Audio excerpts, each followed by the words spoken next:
이야기는 지금으로부터 약 2000년 전 중국 전국시대 어느 가난한 청년에게서 시작됩니다. 그는 평생을 꿈 하나만 붙들고 살았지만 가진 것이라곤 낡은 책 몇 권과 해진 집신 한 켤레뿐이었습니다. 사람들은 그를 보며 말했습니다. 말만 많은 몽상가라고, 밥도 못 벌어먹는 한심한 놈이라고. 그의 이름은 소진. 하지만 훗날 이 남자는 6나라를 손안에 쥐는 인물이 됩니다. 재앙이 복이 된다는 말, 전화위복. 오늘은 그 말이 어디서 왔는지 그 이야기를 들려드리겠습니다. 소진은 원래 평범한 시골 출신이었습니다. 집안에 돈도 없었고 권세도 없었습니다. 하지만 그의 가슴 속에는 언제나 꺼지지 않는 불씨 하나가 살아 있었습니다. 어느 날 그는 결심했습니다. 이대로 밭만 갈다 인생을 마칠 수는 없다고. 그가 향한 곳은 세상 사람들이 귀신 골짜기라 부르던 귀곡. 그곳에는 사람의 마음을 송금 보듯 읽는다는 전설의 스승, 귀곡자가 살고 있었습니다. 소진은 스승의 발치에 엎드려 이마를 땅에 닿도록 절을 올렸습니다. 제게 세상을 다스릴 지혜를 가르쳐 주십시오. 귀곡자는 한참 그를 내려다보다가 천천히 대나무 죽간을 건네주었습니다. 그것은 칼을 쓰는 법이 아니었습니다. 활을 쏘는 법도 아니었습니다. 바로 사람의 욕망을 건드려 내 뜻대로 움직이게 하는 혀의 기술, 합종연횡의 지혜였습니다. 소진은 그 깊은 골짜기에서 수년을 보내며 그 지혜를 온몸에 새겼습니다. 비수를 익힌 소진은 드디어 세상 밖으로 나왔습니다. 이 혀 하나면 왕들도 내 뜻을 따르겠지. 하지만 현실은 달랐습니다. 이 나라 저 나라를 수년간 떠돌았지만 그를 알아주는 왕은 단 한 명도 없었습니다. 옷은 누더기가 됐고 집신은 바닥이 뚫렸습니다. 주머니엔 동전 한 입조차 없었습니다. 결국 소진은 고향으로 돌아왔습니다. 빈털터리로 초라하게.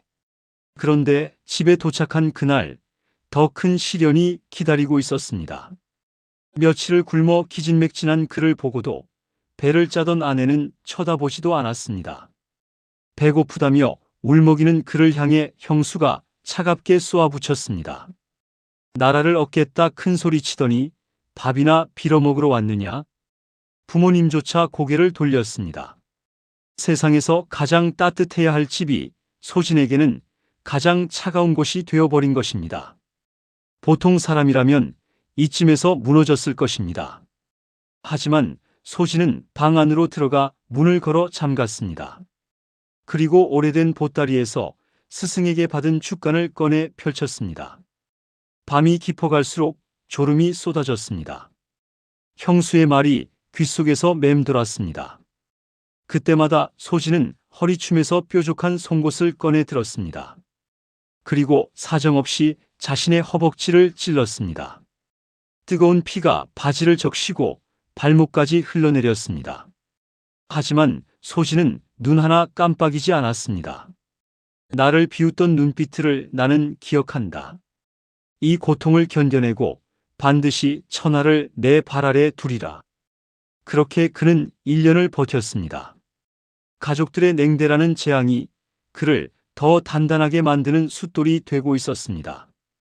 1년이 지났습니다. 소진은 다시 길을 나섰습니다. 이번엔 달랐습니다. 밑바닥을 경험한 그는 이제 알고 있었습니다. 사람이 언제 가장 두려워하는지를, 왕이 무엇을 가장 무서워하는지를. 당시 천하는 강대국 진나라 앞에 떨고 있었습니다. 작은 나라들은 언제 집어삼켜질지 몰라 전전긍긍했습니다. 소진은 6나라의 왕을 하나씩 찾아갔습니다. 그리고 조용히 말했습니다. 대왕이시여, 지금 힘을 합치지 않으면 하나씩 잡아먹힐 것입니다. 그의 말은 부드러운 비단처럼 왕들의 귀를 파고들었습니다. 그러다 어느 순간 날카로운 비수가 되어 심장을 찔렀습니다. 마침내 기적이 일어났습니다. 서로 으르렁대며 싸우던 6나라가 하나의 동맹을 맺은 것입니다. 소진은 그 자리에서 6나라 전체의 재상으로 추대됩니다.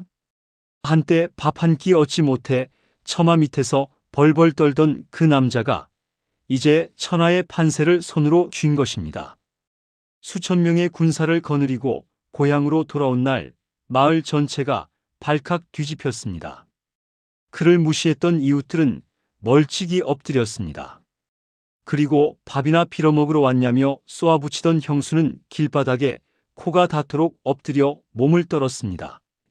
소진이 수레에서 천천히 내려와 물었습니다. 형수님, 전엔 그리 무시하시더니 지금은 왜 이리 공손하십니까? 형수는 고개도 들지 못하고 말했습니다. 도련님의 자리가 높고 돈이 많기 때문입니다. 소진은 그 말을 듣고 조용히 웃었습니다. 그리고 깨달았습니다. 만약 그때 따뜻한 밥 한 그릇을 얻어먹었더라면 배부름에 취해 다시는 문 밖으로 나가지 않았을 것이라는 걸. 형수의 차가운 말 한마디가 자신을 다시 일으켜 세운 것이었다는 걸. 재앙이 재앙으로 끝나지 않았습니다. 그것이 복의 씨앗이 된 것입니다. 사람들은 그 후로 소진의 이야기를 전하며 말하기 시작했습니다. 전화위복. 재앙이 굴러들어와 복이 된다. 하지만 이 말의 진짜 의미는 따로 있었습니다.